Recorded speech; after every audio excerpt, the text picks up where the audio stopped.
Hey guys, beautiful day today. I am just sitting outside and watching the beautiful view. Yesterday I made a video about the passing of my mentor, Bob Proctor, and one of my close friends. And the video abruptly ended. If you watch the whole video, it was because my phone storage filled up and I still wanted to post the video. And so there's a lot of people asking about that. And I thought that I would talk about the last conversation that I had with Bob. Last night, my wife and I were lying in bed for a couple hours, and we were just talking about Bob. And Bob and I talked about once a month or so on the phone. And for the last little while, he wasn't answering my calls or my texts, so I had a gut feeling something was wrong. So I wasn't surprised to learn of his passing. The last time I talked to him was a really memorable conversation because every time I talked to Bob, I was trying to get advice and I was trying to get help. I feel like I got to a place in my life where things have been going really well. Since I met Bob 9 years ago, I was 21, and I was making a little under $2,000 a month. And Bob took a liking to me, and he donated his time freely to me to help me. And over that 9-year period, I became a multi-millionaire. And things that I never thought would happen did happen in my life.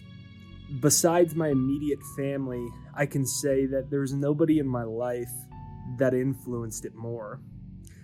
You know, if you've ever watched my videos, I always talk about success hypnosis. My link to mine's right there down below. You could get it for free. It's my free success hypnosis to reprogram your subconscious. And I actually made that after one of my first phone calls that I ever had with Bob. And if you listen to my video the other day, I'll share with you our last conversation that we had in just a minute. But just to back up, we met because his book agent, we had the same book agent, and they connected us for an interview. At the end of that interview, I quoted one of his favorite passages from Napoleon Hill's book, Think and Grow Rich, in which Andrew Carnegie, at the time the richest man in the world, told Napoleon Hill to stand in front of the mirror every day to build his confidence up and say, Andrew Carnegie, I will not only equal your achievements in life, but I will catch you at the post and pass you at the grandstand. So Bob and I do this interview. I'm 21 or so. My hair is super long. I'm really nervous. You know, he's my hero. And I ended the interview after it went off air, and I said that to him. Bob Proctor, I said, one more thing, Bob. Bob, I will not only equal your achievements in life, but I will catch you at the post and pass you at the grandstand. And he started laughing, and he gave me his cell phone number. It developed a relationship that he truly changed my life.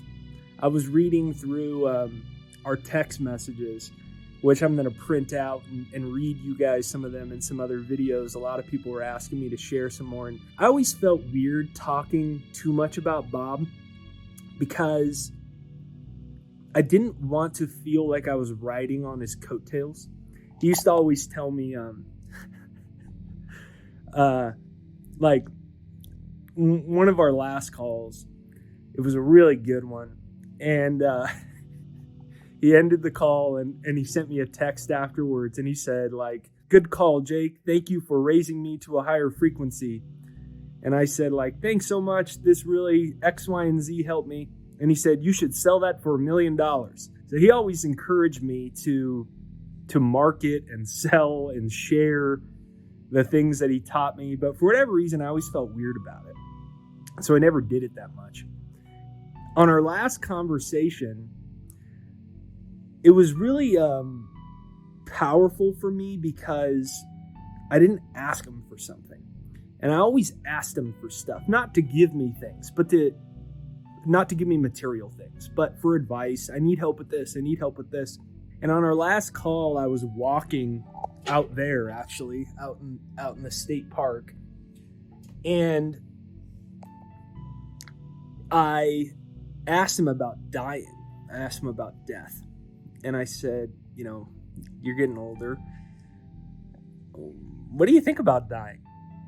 He really surprised me because, true to his message, he told me he couldn't wait. He told me he was so excited. He couldn't wait for the next journey. And that was the last time I talked to him. And I was just emailing with his longtime assistant for his entire career. I think she worked with him for 50 years, Gina Hayden. A beautiful woman. I'm so eternally grateful to her because early in Bob and my friendship, she set up a lot of things for me that eventually built the foundation of Bob and my friendship. And I was emailing with her last night, and I told her about my last conversation with Bob. That was the last time I talked to him. First of all, she said he transitioned very peacefully. And the second thing she said was he was so ready. Not ready in a way where he was itching to go, but in a way where he was so comfortable.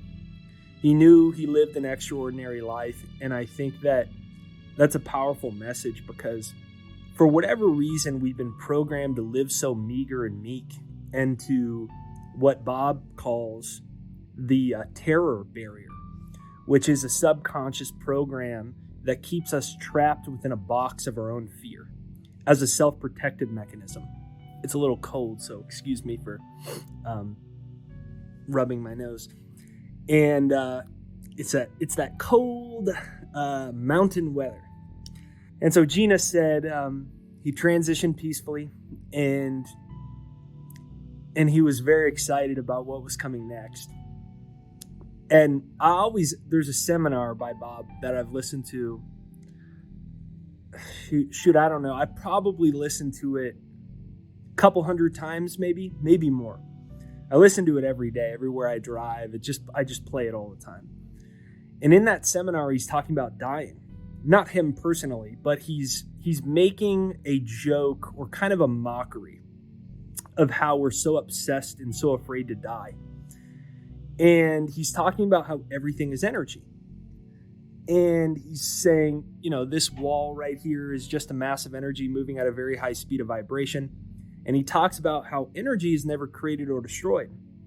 So he's saying that a dead body, he talks about how a dead body isn't actually dead. It's actually moving at a very high speed of vibration. And that body is never rested. It's never in rest. It's never dead in the way that we perceive it. Bob had a famous quote. He used to always say, "I'm a spiritual being in a physical body." And he talks about his very first mentor saying when he was 26, he was making $4,000 a year, Bob was, and he owed $6,000.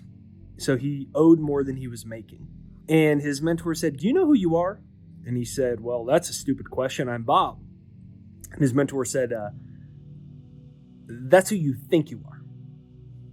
You've never heard somebody say, and body, and ham, and hand, body's not coming into work today. Body is sick. Hand is not coming into work today. Hand is sick. Your body is who you think you are."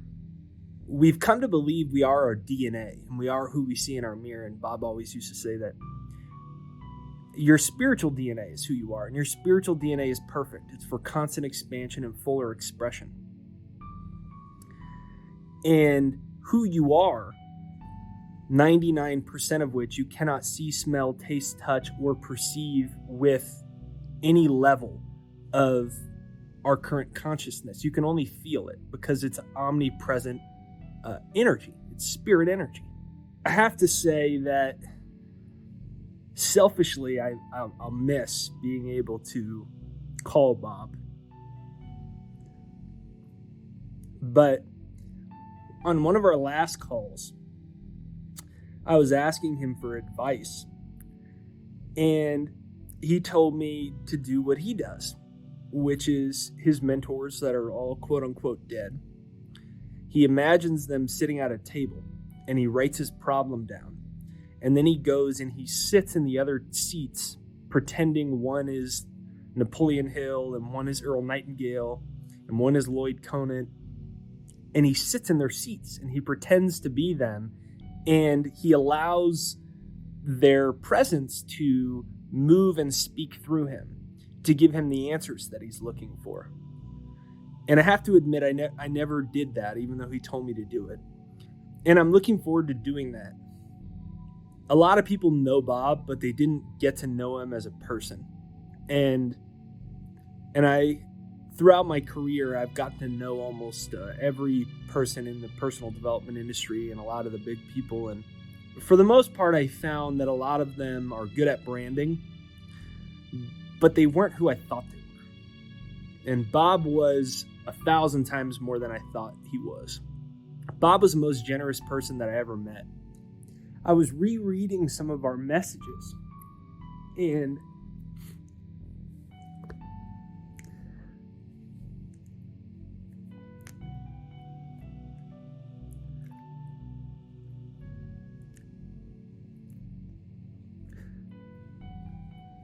one of the last times I spoke to him on text messages was after one of our phone calls.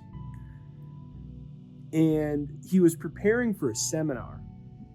You know, normally when someone's preparing for a seminar, they're preparing, right? They need to be left alone. And I texted him, and he wrote me back right away, and he said, "Jake, I always have time for you. I'm preparing for a seminar. I'll call you at this time." And we talked for quite a while. And at the end of the call, he thanked me because he said that the conversation allowed him to get on the frequency he needed in order to put together his seminar. And that was the type of person that he was.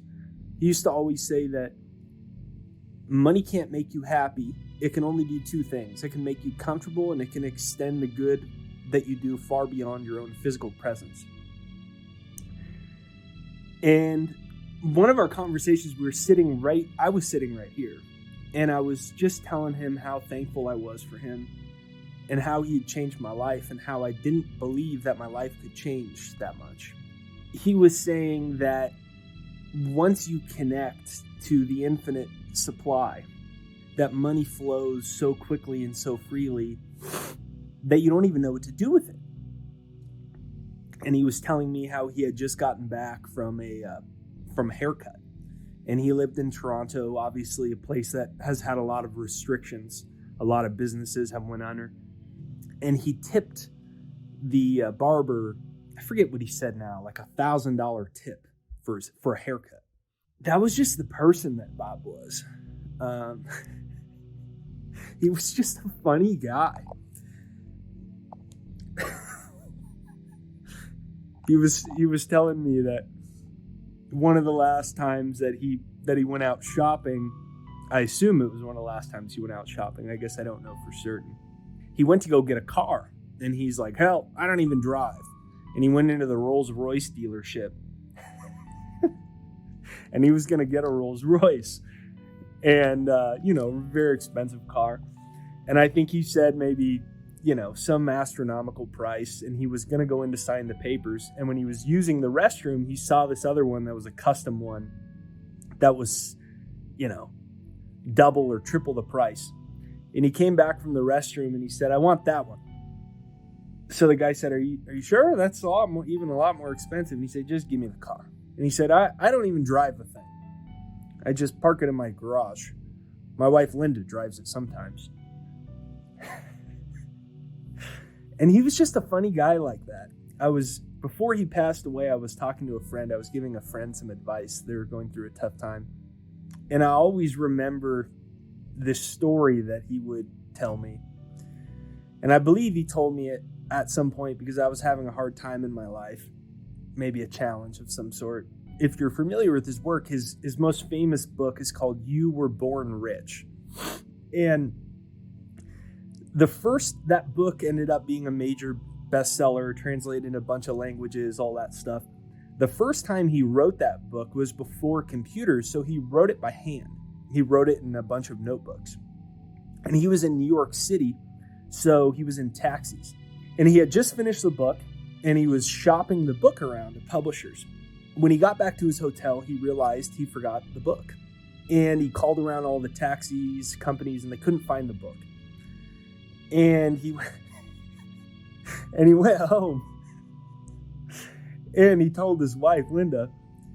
And Linda said, oh my goodness, why aren't you upset? And he said, this is so bad. This has to be good.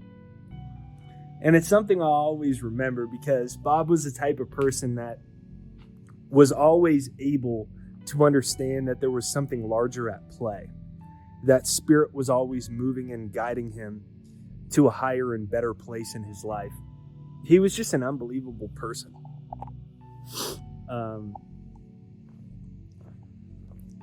Too much sun. I'll go back over here.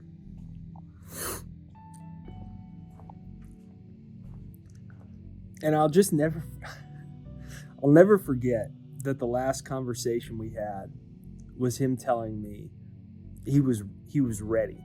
He was ready to transition. He had no fear of it, and he was genuinely excited about it. If you're familiar with my work, you probably gathered how much of my content, my books, my courses, and my videos was influenced by him. So much so that, as I mentioned, I would carry around this little index card with me everywhere I went. Sorry, my memory on my iPhone filled up again. I was saying that I started just carrying around this card with me everywhere I went. That said that I was a worldly successful author and speaker making millions of dollars and inspiring millions of people. And I started doing all these bizarre things. I started, he told me to buy a pillow speaker, which was this pillow that would slide into it was a speaker that would slide into your pillow. And he told me to play my hypnosises while I went to bed. So it's this little thing, and it'd plug in, and I would just listen to it like this. And I'd play it in the shower. And I'd play it literally all day, all the time. What I realized out of this was all of it was counterintuitive to everything that I learned or everything I thought I knew about the world. And what I found out was very few people know what they're doing. Yet due to what Bob calls the terror barrier, what happens is we start to get in a little box of what we think we know. And he talks about 3 types of goals: an A-type goal, a B-type goal, and a C-type goal. Now, an A-type goal is a goal you know how to do. A B-type goal is a goal you think you know how to do. And a C-type goal is a goal you have no freaking idea how to do. You don't know how. You need an entire new mind. You have to literally press the delete button on all the files of your mind and step into an entire new way you perceive yourself in the world. Every single time I would report back to him, I would write my goals on my little note card. And every time I would achieve them, I'd come back to him and he would say, okay, good work. Why don't you do this now? And I would say, you want me to do that? I don't know how. And he would say, well, sounds like it's a good goal then. All around the world, from countries all over the world, there's people that were impacted by the passing of Bob. And I think what that goes to show is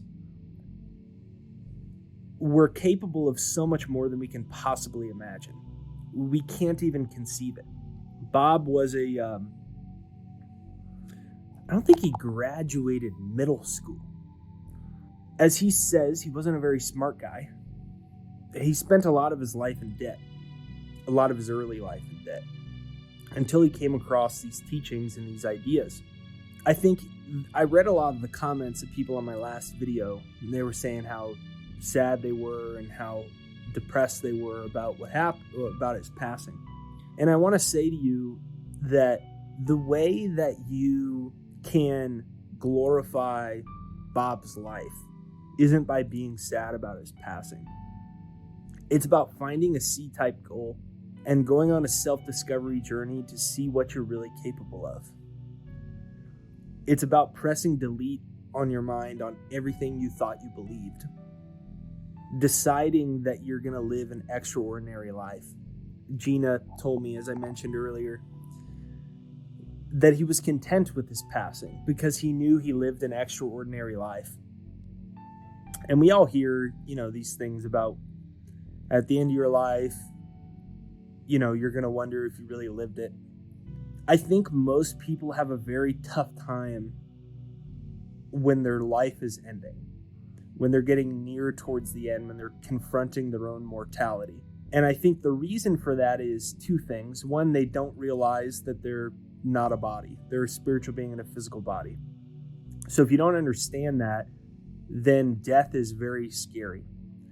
And secondly, if you never lived the life that you wanted and you conformed and you lived within the terror barrier, then you're going to be filled with all these ifs and what ifs. And I think what Bob showed is that if you commit to your own self-growth and your own self-discovery, and you commit to C-type goals, and you commit to unwinding your own programming, you can not only transition gracefully, but your passing and your life in general can actually be a bridge for in Bob's case, millions of people. I think the question is, why not? Why not make that you? And why not make that the decision that you're going to do now with the rest of your life, however much longer you have? They say the average life expectancy is 80 years. So take how old you are. Let's say you're 50. Subtract 80 by 50. You have 30 years left. Could be more, could be less. Who knows? It's a lot less time than you think. I wanted to make this video because my last one cut off, and a lot of people were wondering why it cut off. So if you want to honor Bob's life, take that energy you feel might be sadness, pull out a pen and pad, and write out the life that you want to live. Bob said his life changed when he wrote on a piece of paper that he wanted an international business that reached people all over the world. He built a C-type goal. He didn't know how to do it. And if you want to honor his life, I invite you to pull out a pen and pad, write out a C-type life.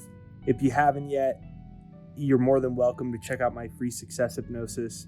This was something that originally I made and was inspired because of Bob. It was after one of our first conversations we ever had, which was on my birthday when I was 21 years old. He didn't know it was my birthday when he called. And I went home and he said, get a pillow speaker and you need to change your thoughts because you're not helping yourself. If you want to check that out, it's in the description and pinned to the comments right there down below. Let me know what's the primary way or some of the primary ways Bob changed your life. I love to kind of maybe spend the month just honoring his life in videos. So if you've got a cool story, I love to feature it maybe in another video. I'll sit down in my recording studio and make some more proper videos and just kind of start going through our texts and our phone calls and trying to do the best I can to pay forward all the many things that I learned from him. So I'd love to know, what you think in the comments right there down below. If you're having a tough time, remember the truth. Energy's never created or destroyed. Bob is like everybody. When they pass, their spirit is omnipresent, and it's always available for you to call it into your life if you need courage. Pull out a pen and pad, write out your C-type goal. Find out how far infinite goes. That's something Bob used to always say. Spirit is for constant expansion and fuller expression. He said, I don't know how far infinite goes, but it's far. Meaning your entire life can follow an infinite trajectory of growth. A lot of those words just sound like cliche and mumble jumble, but I think Bob's a beautiful example of that. So if you enjoyed this video, you could let me know in the comments one way he impacted your life. Many love and blessings to everyone, especially anyone that's, maybe having a little bit of tough time with it. Remember what he said. That body's not dead. It's a mass of energy moving at a very high speed and it will never stop. And remember what he said to me in that last call. I'm so excited about what's coming next. A reason he was so excited is because he knew he lived his life to his fullest. Let's use that as inspiration to build something meaningful and something great. So have a great day. If you want, you could check out my free success hypnosis that I made that was inspired by him. Links right there. Many love to people, much love to people all over the world, wherever you're coming from, and tuning in about Bob Proctor, one of the most beautiful, generous, kind, and funny people. Bob is hilarious. One of the funniest people I ever met in the most unusual of ways. So have a beautiful day, and I'll talk to you later.